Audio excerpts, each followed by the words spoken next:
All right. We have in studio with us here on Level Up Cleveland today, legendary cover band from Cleveland, Fallout. Today I got two of the four guys from Fallout here. I got Mr. George Basic, lead guitar player, Mr. Chris Goney, drums. Also in Fallout, we have the McGinney brothers that couldn't be with us today, unfortunately. Both Spud and Terry. Hopefully get them on a future show. But for now, I want to talk to you guys. So, how you guys been? Fantastic. Of all. Really? Beautiful. Thanks for having us up. Thank you for being here. Appreciate it. Yes, sir. Guys coming out of the pandemic now and everything. You guys are getting back to gigging, I see. Yeah, things have been kind of coming back to normal finally. So Finally. Yep. It took a little beating on that year. You guys are playing some of the familiar spots, too, that you were playing before the pandemic. You guys have been doing Shakers again. I see Bosworth. the Boz. Yeah. The Boz was like the Boz was like your guys' like Revirgin gig, right? Like the new after the pandemic. They always kind of bring all the local, all the boys back. Anything goes at the Bosworth. Yeah, it does. It really does. Anything. We could even do an Ain't Going Out at the Boz and you won't get killed. It would probably fly there for sure. So you guys have been together now for some 23 years, basically. I mean, that seems to be right? Yeah. And how many songs do you guys think now? I mean, I know you don't know exact number, but like what about over 100 for sure now? I've seen your guys' set lists, and it's just an incredible. That's just the ones that are written down. Yeah, not to mention Terry's got a massive list. This giant cardboard list. Stuff like poster board. Right, and that, like I said, there's more to add to that. So I mean, you could probably fill the front and back of that. It's over thing. 100. It's way over 100. Gotta be. Do you guys still got to relearn shit now? Like, do you guys pull up stuff like that's like old, like, hey, we haven't done this one in a while, and then like, well, I got to go home and relearn that. Pull it up out of the hat and listen to it. Sometimes, and what we do is we just go over it real quick at Terry's house. If we say, hey, let's play this again, and at the fun house. We say, let's do it. So we pull it out and we play it. We run through it a couple times and say, okay, good. Let's use it. Is that what practice has become? Like now after 23 years, is that what it is? Now it's like that. Do you guys still, are you guys still coming up with new ones now? Like it's like 98, like inspiring you where all of a sudden you hear a song. Just yesterday, we went through a bunch of new stuff that we're going to unleash the fury on. You guys going to tell anything about that? Or well, a couple of them we've already kind of done out a little bit. Some Deep Purple and I know.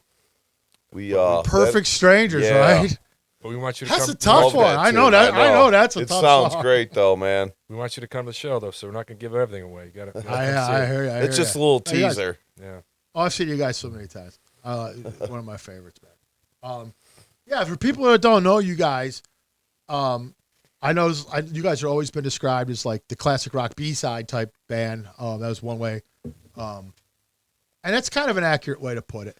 It is and it isn't because you guys are still playing popular songs. And that was kind of actually what we were kind of aimed at in the beginning, Everybody still knows the songs you're going to play. Right. It's not like you're not playing Stairway to Heaven. The ones you don't hear every day on the radio. Right. Commercial radio kills everything. You're playing, you're playing, you're not playing Freebird. You're not doing that song, but you're playing. Turn the page. You can't forget that your Lynyrd one, Skynyrd. too. You have your Lynyrd stuff that's kind of popular, but we also we like to do stuff that's kind of obscure. Yeah. Like Uriah Heep and stuff like that. Not a lot of people do Lord that kind Such. of stuff. Right. Exactly. Which we haven't done in a while, and we should probably do that again. Flashing Lights, right? And yes, sir. That's my favorite out of the bunch. Lord Such is a band you guys. Not too many. Nobody plays that I know of. No, that's funny. That's funny. And you guys do have that.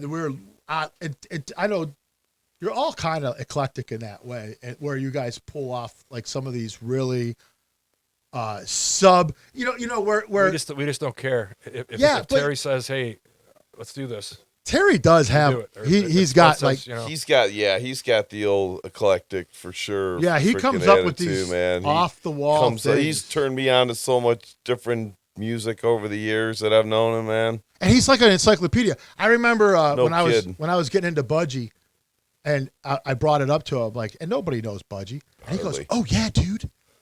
In for the Kill's a great album, dude. Like, and I'm like, you even know? He's like, yeah, dude, I've been looking for that album. I'm looking for Squawk. He's naming the albums by Budgie, and I'm like, dude, is there nothing you don't know? You know, Yeah. it's great to have a guy like that He's in your a band. musical, encyclopedia, man. Definitely great It's to have. amazing. But so you guys are playing basically 4-hour gigs now, right? Basically, Yep. with two breaks. That's a long. That's still long. That's a long. It feels like it's getting a little longer, actually, over the As years. you're getting a little older, Yeah. especially for you. I mean, it gets. Yeah, The drummer. That's tough playing. it's it's challenging sometimes, but it's a lot easier, I will say, on a Saturday night instead of a Friday night when you got to work all day and then try to get pull your that shit off together. And Honestly, if you're going to take your gear someplace and set it up, you want to play for 4 hours. You don't want to go there for an hour and play. You want to just keep on playing. Good point. Right, because once the wheels get turning, man, then they really get moving and things start really livening up. And That's a good point. The biggest pain in the ass is convincing yourself to pick that gear up and take it there. Once you got it there, then it's like, well, I don't want to pick it up and take it back. If I had a roadie, I would probably just play till I was 80 years old. That's a good point. Yeah, that's fun. That's great. I gotta say, you guys play probably about 10 gigs a year now, right? You guys are probably playing 10 to 12 gigs a year, roughly. Not so much right now because there was more before COVID. We were really. I'll tell you what, we were probably at our all-time high right before all that shit hit the fan. It's getting back to that point now. Hopefully, we can find some more venues. Right, because we kind of lost Kelly's, so I don't think they're going to be doing much more up there. But so that's why I wanted to. What happened with Kelly's? They just, I don't know. They're not really having bands up there anymore. Really, since COVID? Yeah. I talked to them a couple times up there and didn't get much of a response back, so kind of assumed. I remember the time you guys played the Flats when the Flats was happening. Yeah, that was back in the 90s. What was that bar called? You guys remember that? What was that called? What was that place? Shit. I remember that. That was one of your guys' that was like one of them gigs where I was like, dude, Paul's playing the Flats. It was like you guys, because you guys hadn't been playing out for maybe. Oh, what was that place? I remember it was the old Biggies, wasn't it? And it was called something. What the hell was it called? It had to be a long time ago. Remember? Because they had me underneath. I remember now because they had this huge heating. It was in the wintertime. And they had this huge heater vent on the ceiling. Yes. And it was right above my drum set, dude. It was like 1,000,000 degrees. It was like all that industrial where the whole vent was outside. And it was blowing right down on me the whole time. It was like, my God. Was that the old Biggies? Yeah, I think it was. It's coming back to me now because I must have fried some. But I can't remember what the hell the name of it was. Well, just the fact that you guys are still together, the same members for 23 years. That's one thing I want to touch on is that how do you think that pulls off? Because nobody does this. Like, this is so hard to do. It's so rare. Like, you hear about bands who their first time together was 23 years ago, but since then they've had incarnations and reincarnations. But you guys are the same. And you really haven't taken any time off. I mean, I can't remember like a significant. We've definitely gotten better over the years and way more polished. I mean, when we first started playing, I can remember some of them, like McKenna's when we first played there. First show. We played so fast, man. We were like the freaking Ramones or something.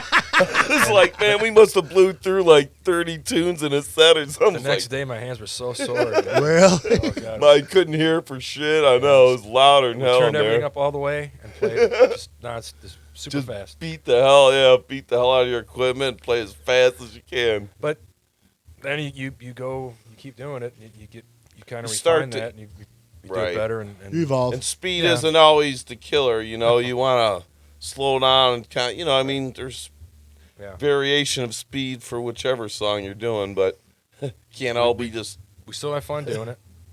The four of us. I like hanging out with these guys.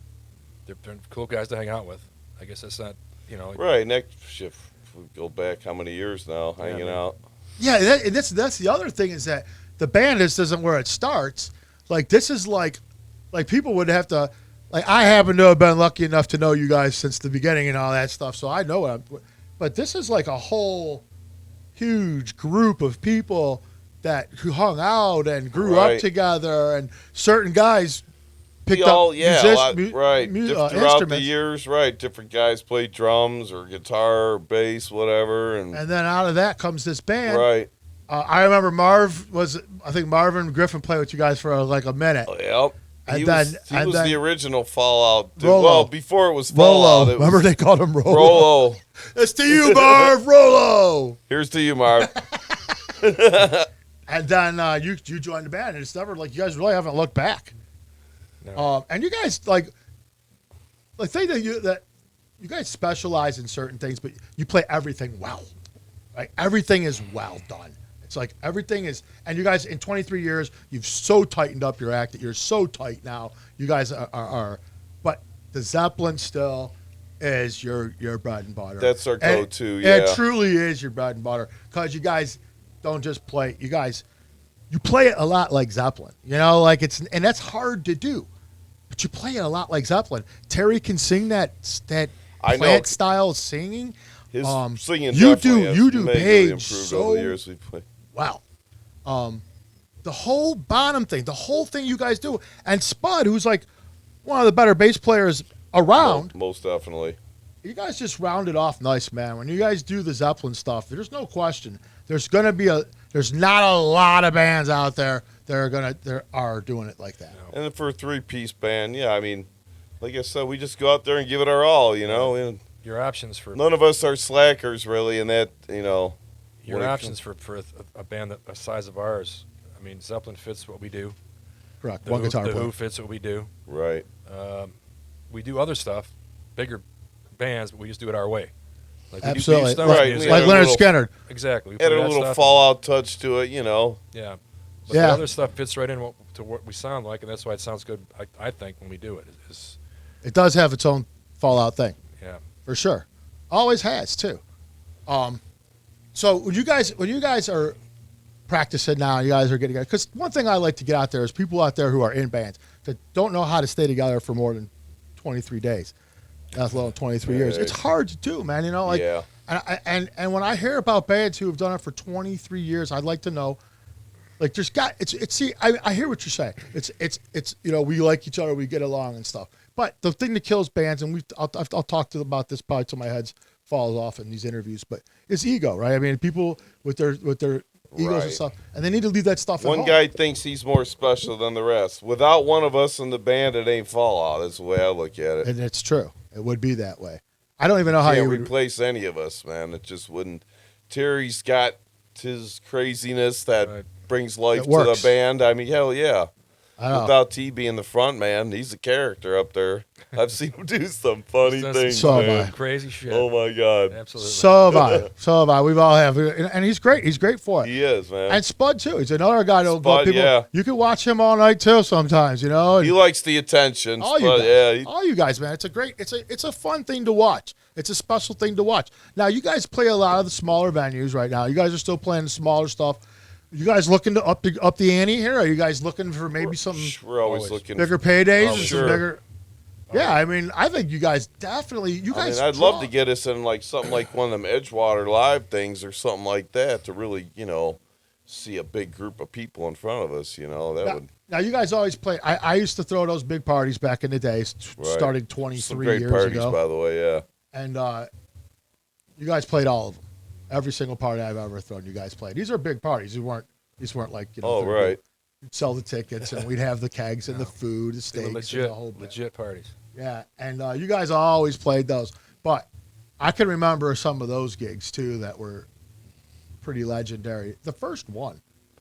That first one, the steak by the lake. Yeah. Favorite one was the thunderstorm coming off the lake, and we're playing on the outside. When we were playing with remember we had that picture with I don't know where that picture went to. We had like the lake behind us, and then we had the pig's head in the front of the.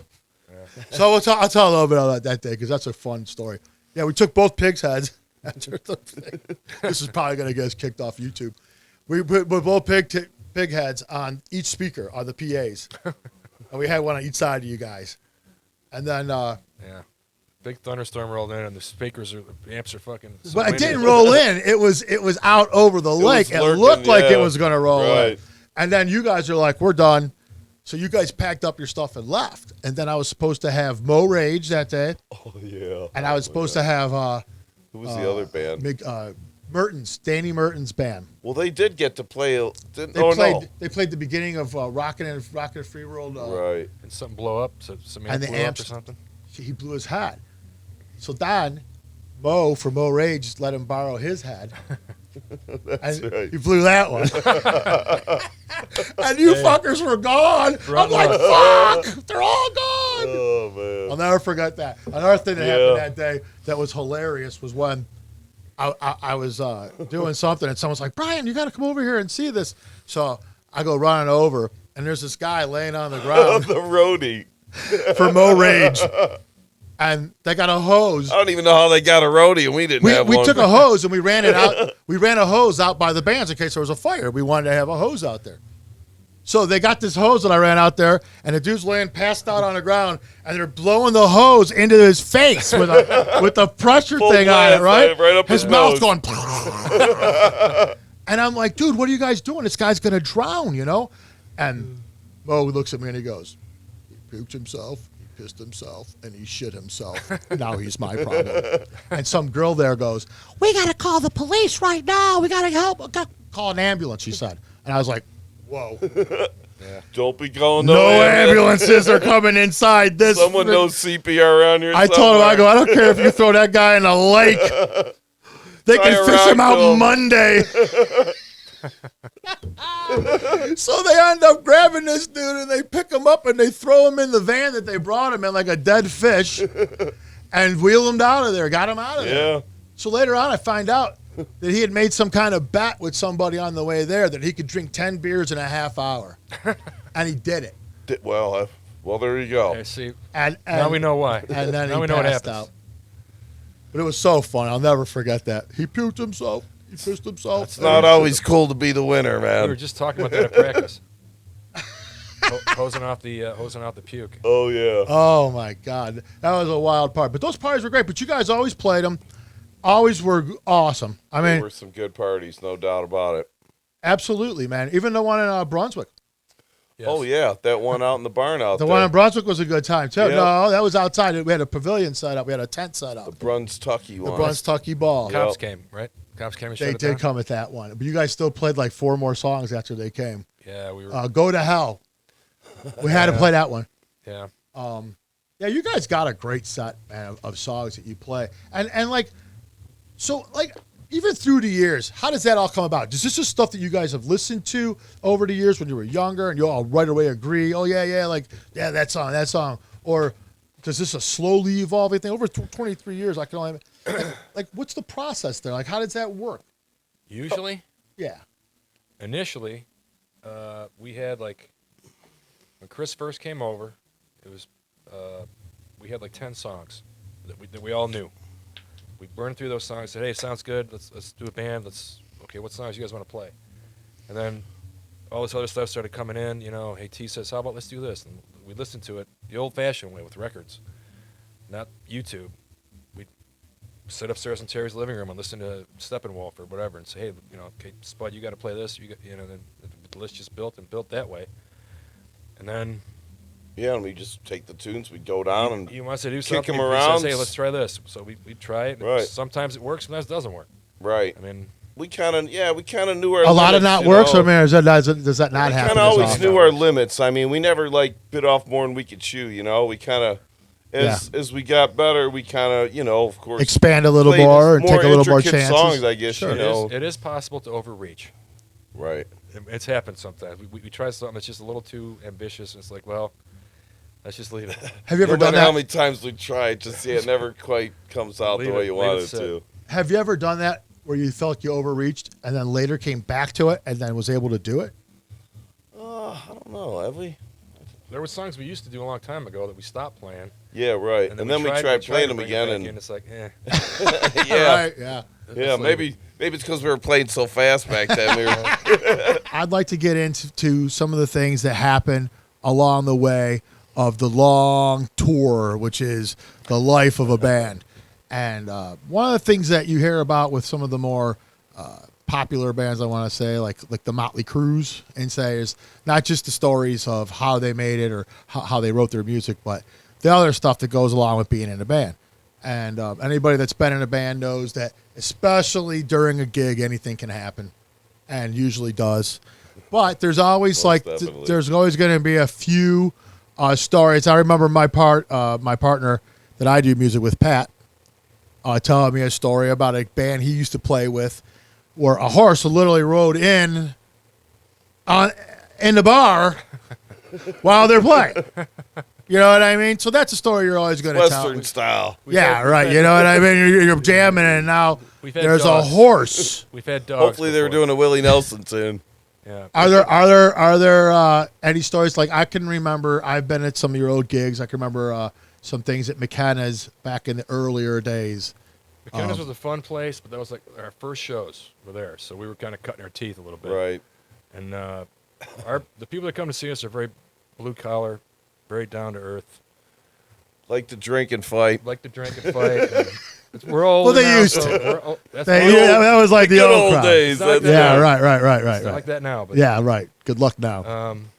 But one of the more favorite shows that most everybody remembers that used to come to those gigs was the brawl. The brawl on the shore. Yeah. Oh my God. Let's hear about that. You can kind of see from the band's perspective. You can always kind of see what's going on in the crowd, good or bad.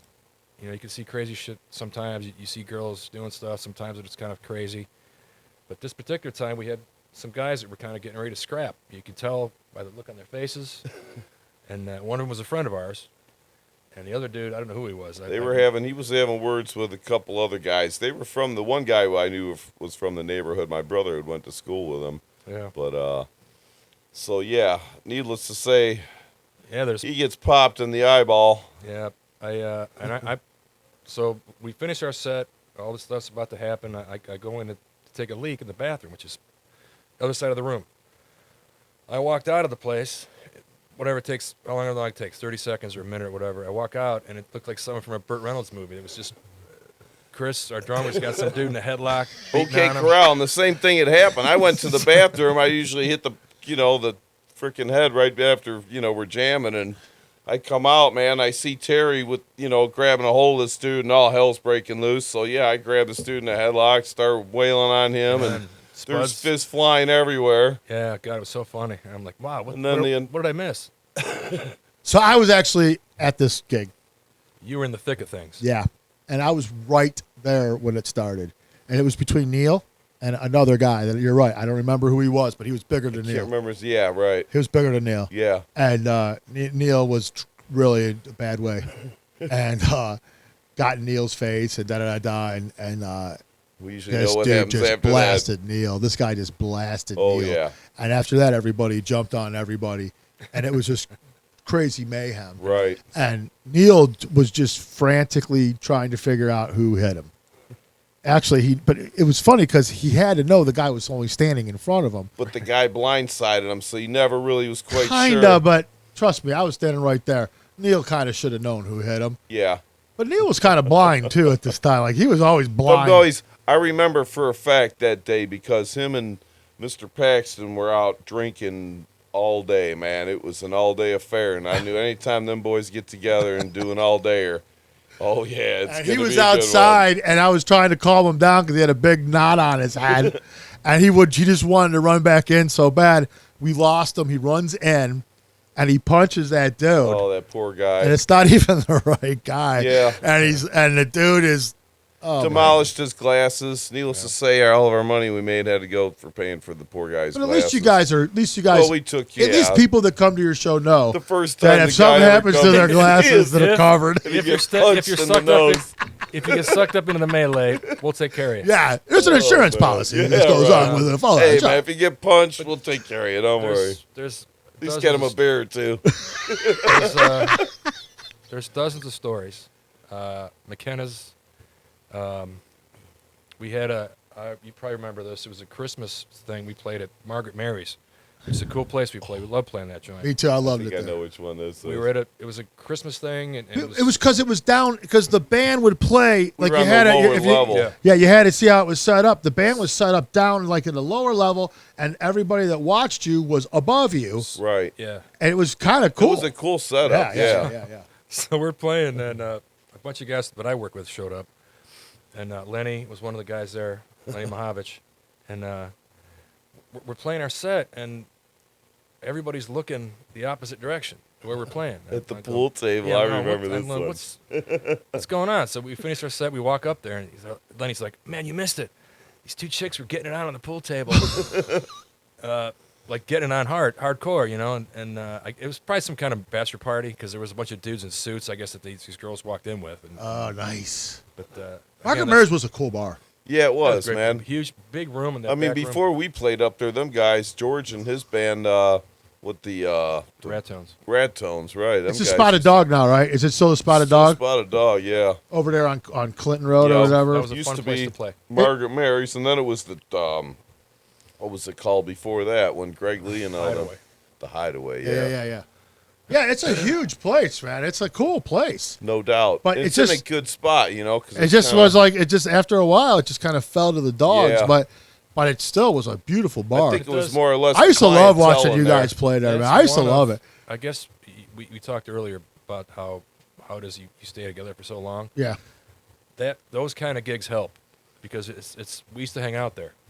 And we used to hang out at all these bars that we play at. Right, correct. Yeah, McKenna's. You guys actually know the McKenna's, don't you? I mean, I worked for them. I used to bartend up there. Yeah, right. So, yeah. So and that's kind of how it started. I had asked the girl that one of the owners, I'm like, hey, would you mind if our band played? And she was like, hell, sure, why not, man? So that was our first start, yeah. We're playing most of our shows in neighborhoods where we grew up. You did.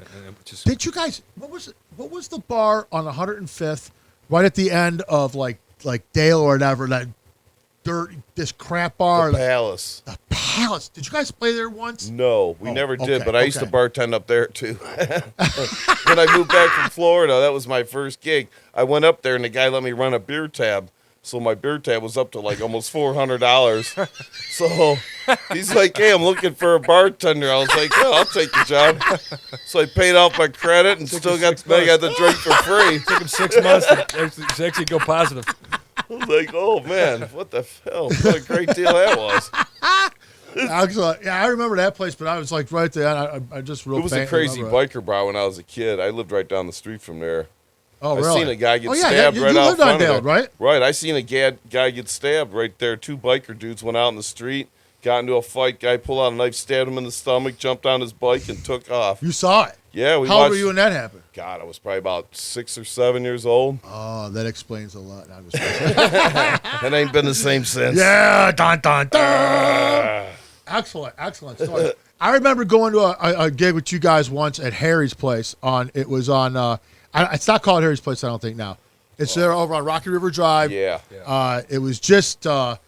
It was a little south of Lorraine. No, more than south than that. It was actually south of Puritas. Okay, yeah, you're right. And I can remember this because before that gig, I remember Terry had just purchased a new smoke machine. 2 of them. He had 2 of them. Like we needed 2. Machine. And he had no idea how to use and the it was brand new. We just bought it. We were so Right. happy to get it. Which makes anybody that's ever had a smoke it's cool machine as knows. hell. Yeah, but anyone that's had one knows brand new is a big deal because those things are like only like 20-minute lifespan. Right. And then for some reason they don't work Then they anymore. blow up, yeah. Right. Well, this thing had extra. This had the extra life Yeah. at the beginning.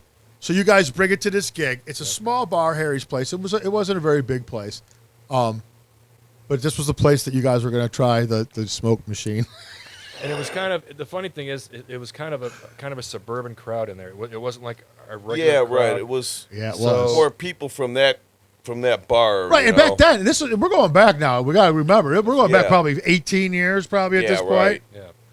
Yeah. And that smoke machine fires up, and it don't stop until you can't see. It started. I remember because I'm sitting back there and I see T hit the button, and I see it smoking and smoking and smoking. And next thing you know, I'm thinking, "Wow, dude, I can't even hardly see my hand in front of my face." And I'm going, Terry, turn the smoke machine off. Turn it off. And he's looking at me. I see his face like poked in the fog. It's like, I can't turn it off. It's like, oh my God, man. It had a button that would sit on the floor. So he would stand on it. And it would just he'd keep on standing on it. And it just wouldn't shut off. It was unbelievable. Oh my God. They freaked out. Remember? Didn't they freak out? At the end of our song, the whole bar had already cleared out of the bar, and they were standing outside like the place was on fire, man. We come walking out of the smoke, and the owner comes up, and he's like, hey, man, don't use that thing anymore. Don't do that again. Don't do that again.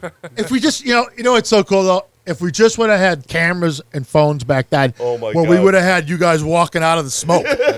Right? And then forever, Fallout walking out of that smoke would have been. Man, them guitars were smoking tonight. Right. Just would have looked like Kiss coming out of the smoke. That was so shooting great. out the drum heads, man. That was so funny and I'll never forget that. A lot of that kind of stuff that happened. I always thought it would have been even funnier if the smoke would have cleared and all the liquor bottles were gone and so were we. That would have been a much better time. Yeah. Yeah, all that kind of stuff that happens. There's so many little things, though. And that's, to me, that's the kind of stuff that makes worth being in a band. Like you always try to, like when you're going to a gig. It's always an adventure. Yeah, in the back of your mind, you're kind of always hoping for like something like that's going to happen or something. Now, I mean, nowadays, this was when we were much younger, of course. Oh, yeah. And there was a lot more drinking involved, too. Yep. And we didn't give, I wouldn't say we didn't give a shit, but back then it was different. Now we try to keep it right. I know. As professionals, you got to behave yourself you can tell a little more. We also push it a little bit. A little. We try to. Yeah. But believe me, I agree with you guys. I remember, as a matter of fact, Margaret Mary's was cool for the fact that when you talk about how crazy Terry would be sometimes. Oh, yeah. For whatever reason, I remember his best moments were always there because he had all that room to work with. Right. He would always have that whole entire bottom area. And when you guys would be doing like a Van Halen tune, he'd be doing David Lee Roth kicks and stuff. Oh, yeah. And it would just be, he'd be running on top of stuff and running around. Right. That's his job. That's it. The singer's job. That's and the front man. Early on, he would always bring these little disposable cameras. Oh, right, he did. And he would tell people to take pictures and stuff. And he would take pictures. He'd snap pictures of the crowd. And then after gigs, he would always have 1,000 pictures for you to stickers and whatnot. Out of focus and crooked. Right. Not to mention his little instrument trinkets that he has, slide whistle and maracas and whatnot. So that's another thing I want to talk about is the fun house. When you guys do things, so let's just say you're going to learn a new song. A lot of songs that you guys bring up and stuff, do you already know like the solos, George, and stuff like that? Like, or do you have to sit down and hash out the solos and do you YouTube them or like that? What do you do? Sometimes nowadays, yeah. What'd you do before YouTube? Records. Just listen over and over. Unless I already knew it, like some of the stuff that we play that I like a lot, or like Chris really likes a lot. He knows all this. He's heard it. It's in his head. Right. And same with me. I know the stuff. So So I kind of know how it goes, but then I'll listen to it, just to get that. The details. The details. Right. Exactly. Let me ask you this. So are there any songs now that YouTube's out where you learned them, thought you knew it, now you know it, the right way to do it, and you're like, whoa, I was totally playing that song wrong. Is that happen? I mean, little corrections here and there maybe, but for the most part, I think we kind of once we got it down and we had it, we kind of just stuck to that format. We never really changed it up too much in between, And a lot of the stuff I should say most of it, a lot of the stuff on our list that we do, like the Who or Zeppelin, Stones. Yeah, we don't try to do the record version. We do. Got to do the live version, like and live if at you Leeds. Watch any Who video, they don't. Their live show is. You guys will even do some songs where, you do Zeppelin versions live, right? Is that live? Right. Like the live version, a whole lot of love we do. And sometimes we shorten them. We say, hey, no solo on this one. Let's just do the short version. Let's do the regular version. Because we'll throw a solo in sometimes, and the next time we'll say, hey, let's shorten it up. Let's do the old time version, and it just depends. So you guys just have all kinds of arsenal then, right? So you guys do it on the fly sometimes? Are you guys like on the fly changing it up? Oh yeah, improv, sure. You gotta, someone's gotta go to the bathroom. Let's say let's cut this part out. Cut this part out. I gotta take a piss. And Brian Spud, he still sings some songs too, right? Oh yeah. And you still sing some songs too, right?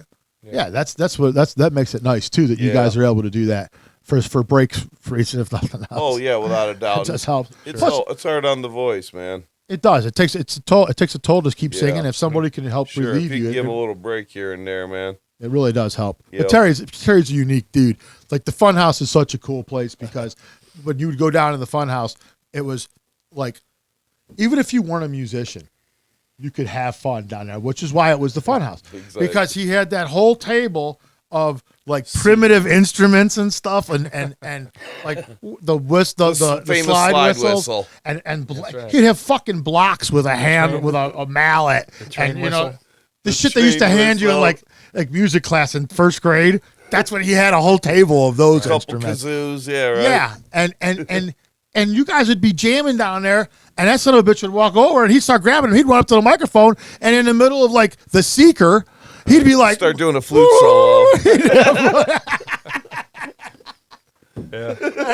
Spud will kick him in the ass. Knock it off. Yep. Hey, quit it. That's when you know it's supposed to end, is when Spud kicks Terry in the ass. But Terry was always so cool because he would encourage you to do shit. He would always encourage you. Pick it up, go play, go, whatever. Yeah, and he'd be handing it out, of course, like we do, like Go to Hell, hand out instruments to all the people. Does he still do it? Still does it to this He's got day. the maracas. Oh, yeah. Yep. He brings a whole bunch of stuff and he hands them out. And yep. Have everybody out there playing tambourines and whatnot. That's a staple. You guys got probably 8, 9 staples that you pretty much been playing since the beginning. Yeah, Dazed and Confused pretty much was as far as I can remember. Yeah, we haven't really done that a whole lot lately because I don't know. Depends on the place. Yeah, it depends on the place, I guess. And that's something we do now that we didn't used to do. Like early on, we played everything we knew. Now we kind of, it depends on the joint and it depends on the people. It's cool that you can even do that. Yeah, you kind of try to if we think it'll go over, we'll do it. If it's like not the kind of crowd that'll like it, we say no, let's save that for later. So I went to that gig at Shakers not too long ago when I recorded you guys, and I'm observing the crowd. I've seen you guys a million times. I love to observe the people, and I was just this one guy.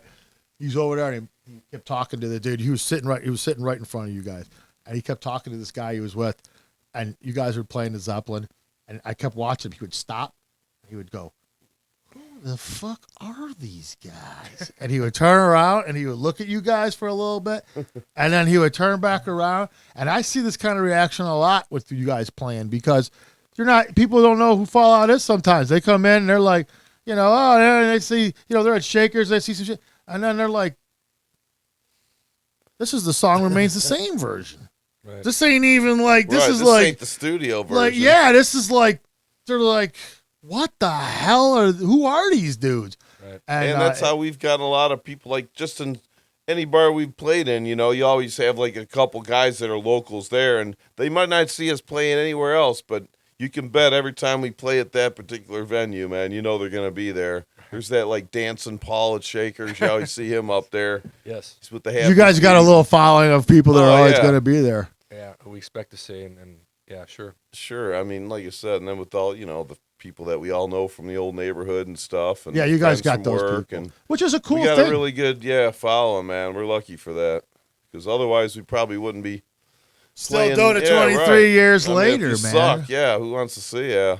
It is fun. It is a fun thing. All right, well, we're going to wrap this thing up. This has been a lot of fun. I'm so glad you guys came down here. I appreciate it, man. This is cool as hell. Absolutely. And if you guys get a chance to, if you see Fallout's playing out sometime at a bar that you might have been at, definitely want to go back and check out Fallout. You guys, will not disappoint you. Yeah. With that, we're going to sign out. Everybody, peace out. We'll see you next time. Peace. Take it easy.